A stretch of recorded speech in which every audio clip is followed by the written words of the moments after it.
Hello, beautiful people, and welcome to the Service Dog channel. I'm not a lawyer. Here are some frequently asked questions about flying with the service dog, up to date as of October 10th, 2024.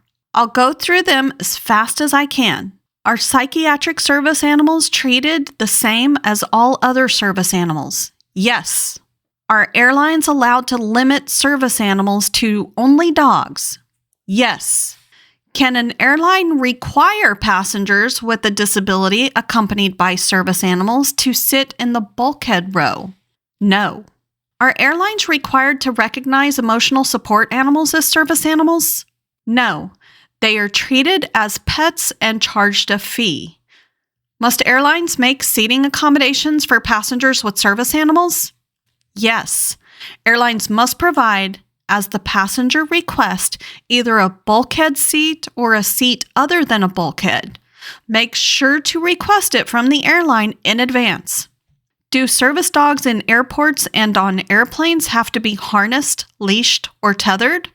Yes. Airlines can require service animals to be harnessed, leashed, or tethered in all areas of the airport that they own, lease, or control, and on the aircraft. The ADA does not apply in airports and on aircraft. Must a passenger needing more than one seat to accommodate his or her disability pay for the additional seat? Yes. A person who requires more than one seat for any reason, like for obesity or a disability, can be required to pay for all of the seats used. May airlines charge individuals with disabilities for damage their service animal causes? Yes, they may charge a passenger for damage caused by his or her service animal, as long as they normally charge individuals without disabilities for similar kinds of damage. How many service animals can a passenger bring on board? An airline is not required to accept more than 2 service animals for a single passenger with a disability. May an airline require a service animal user to check in physically at the airport? No. Airlines cannot require a physical check-in. If the public is allowed to check in electronically, then so is the passenger with the service animal. How will travelers with service animals know where the relief areas are located in U.S. airports? Ask the airline or Google it. Passengers can request somebody from the airline to escort them to the dog relief areas. May airlines impose additional restrictions on the transport of service animals? Airlines are not permitted to establish additional restrictions on the transport of service animals unless required by applicable FAA, TSA, or other federal requirements or a foreign airline's government. Do assistive devices count towards a passenger's baggage limit? No. Assistive devices do not count towards the baggage limit. However, if the bag also contains personal items, the airline can count your bag toward a baggage limit, and it may be subject to a baggage fee. Are dog food and service animal equipment considered assistive devices when counting additional baggage? Equipment used by a service animal, like a harness, leash, or vest, to do its work as a service animal is an assistive device. Dog food is not equipment under this definition, and therefore, when included in carry-on or checked baggage, the standard size, weight, and baggage allowance limits of the airline apply. When can a bag containing an assistive device be counted towards the passenger's carry-on bag limit? An airline may count an assistive device towards a passenger's carry-on limit when a carry-on bag contains items other than an assistive device. For example, a bag containing both medications related to a passenger's disability and toiletry items, or one in which a back brace and clothing are packed together, would be subject to carry-on limits, even though the medications and back brace meet the definition of assistive device. To the extent possible, all of a passenger's assistive devices should be included in one bag.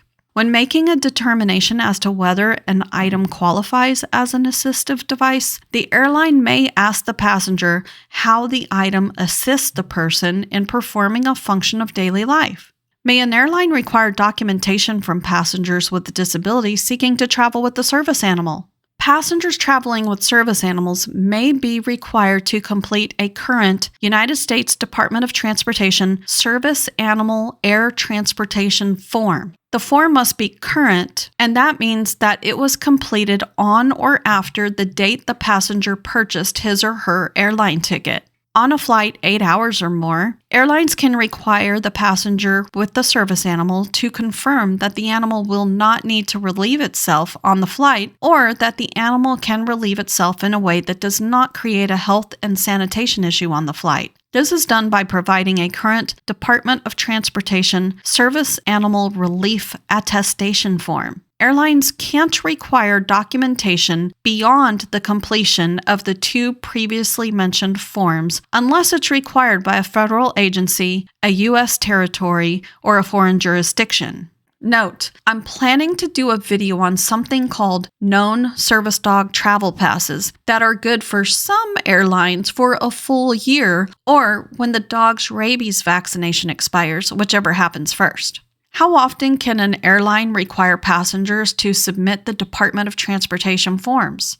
Airlines can require forms for each trip, but not each time the person travels. This means that the airline can only require the form to be submitted once if the passenger has purchased a round-trip ticket, because that would be considered one trip.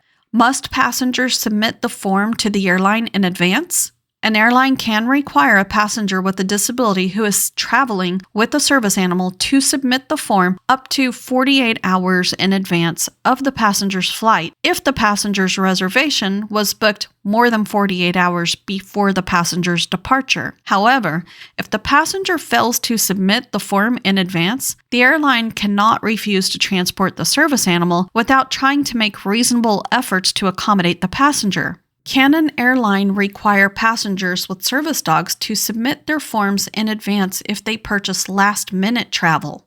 An airline is not allowed to require a passenger who purchased a ticket less than 48 hours before the flight to provide the form in advance. The airline must allow the passenger to submit the completed form at the gate on the date of travel if the ticket was purchased less than 48 hours before flying.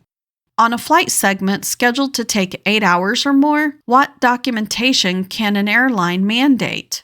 The U.S. Department of Transportation Service Animal Relief Attestation form, in addition to the basic United States Department of Transportation Service Animal Air Transportation form. Can passengers with a disability be required to sign waivers of liability for damage to or loss of wheelchairs or other assistive devices, or for the loss, death, or injury of a service animal? No, but airlines may note pre-existing damage to an assistive device to the same extent that airlines do this with respect to other checked baggage.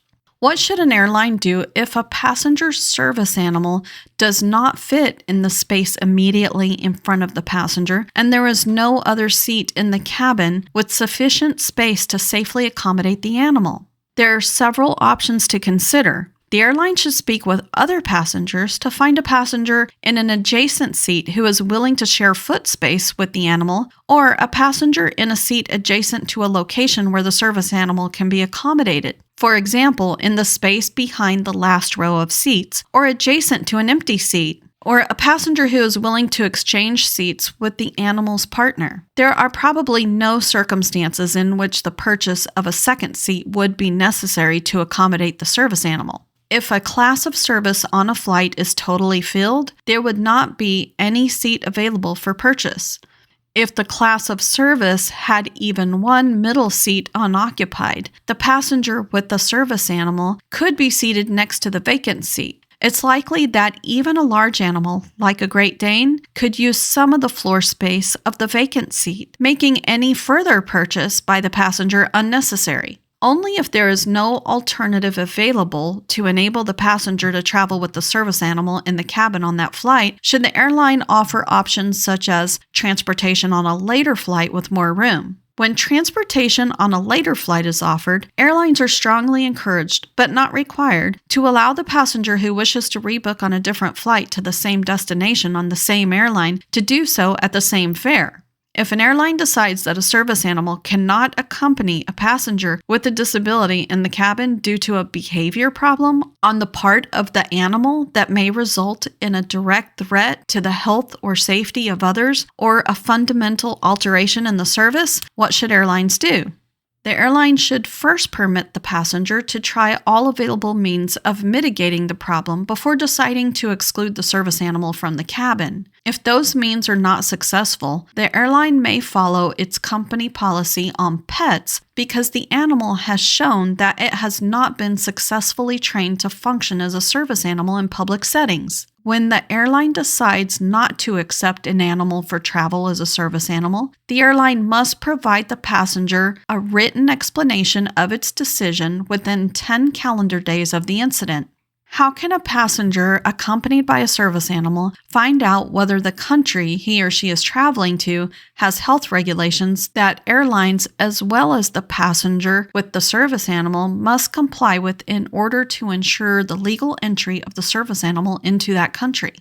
Passengers should always confirm well in advance with the embassy or consulate of the country they plan to visit and with the airline on which they will be traveling which animal health regulations apply. Most countries have animal health regulations that require certain health conditions to be met before an animal can be legally admitted to the country. At a minimum, most countries require a valid rabies vaccination certificate issued by a licensed veterinarian. Additional health measures may be required within specified timeframes before you travel, and species restrictions may also apply. Passengers should be aware that many islands have similar restrictions, even for animals traveling from the mainland of the same country. For example, from the mainland United States to Hawaii, check with the island's designated animal health authority before traveling to determine what conditions apply.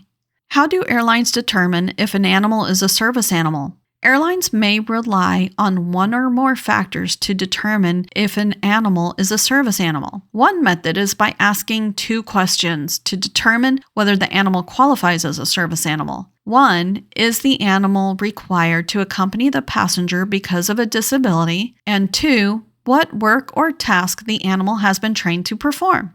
They must not ask about the nature or extent of a person's disability or ask that the service animal demonstrate its task. They can also look for a harness or vest indicating it's a service dog. Another method is to observe the behavior of the animal. A trained service animal will remain under the control of its handler. It does not run freely around an aircraft or an airport gate. It doesn't bark or growl repeatedly at other persons or other animals, bite, jump on, or cause injury to people or urinate or defecate in the cabin or gate area. An animal that engages in such disruptive behavior demonstrates that it has not been successfully trained to behave properly in a public setting, and airlines are not required to treat it as a service animal, even if the animal does perform work for a passenger with a disability.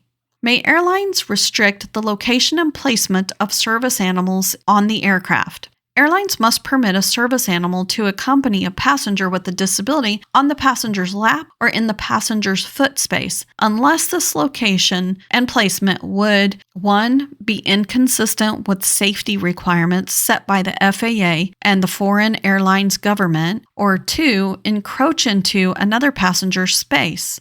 Before refusing to transport a large service animal that cannot be accommodated on the passenger's lap or in the passenger's foot space without encroaching into another passenger's space, airlines must offer the passenger the opportunity to move with the animal to another seat location within the same class of service, if available on the aircraft, where the animal can be accommodated. Airlines are not required to reseat other passengers to accommodate a service animal. Subscribe to the Service Dog channel for more information like this.